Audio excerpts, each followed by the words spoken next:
বন্ধুগণ, আশা করি সব ভালো আছেন। এই যে দেখতেছেন রাস্তা দিয়ে যাইতেছি, এই রাস্তাটা ওয়ান ওয়ে, এক সাইডে যাইতে পারবেন আর এক সাইডে আইতে পারবেন।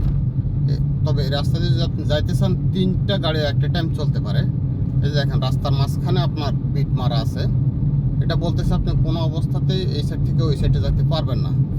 তাহলে অনেকে আছে, বিশেষ করে এটা আমাদের বাংলাদেশে দেখা যায়, একটা গাড়ি ওভারটেক করতে যাইয়া একটা দুর্ঘটনা ঘটায় দেয়, পরবর্তী বলে কি এটা আমার ভাগ্য খারাপ। আমি বলি মোটটা আপনার ভাগ্য খারাপ না, আমি বলি আপনার কর্ম খারাপ। আপনি নিজে জানেন না, জানতে চেষ্টাও করেন না, যার ফলে রাস্তার আইন না মেনে, আইনের প্রতি সম্মানশীল না হয়ে আপনি কাজ করেছেন, যার ফলে দুর্ঘটনার শিকার হয়েছেন। যে দেশে থাকেন ওই দেশের আইনের প্রতি যত্ন সহকারে সম্মানশীল হন, দেখবেন ওই দেশের পুলিশ আপনাকে সালাম দিবে, সালাম করবে।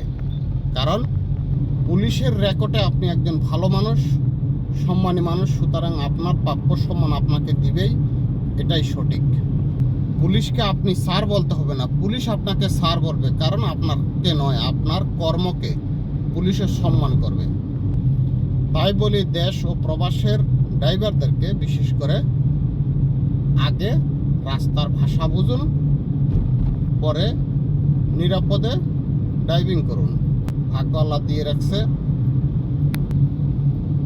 সেটা আপনার আছে। তবে কর্ম যদি আপনার ভালো হয়, সঠিক হয়, নির্ভুল হয়, আপনার তার ফলাফল ভালো পাবেন।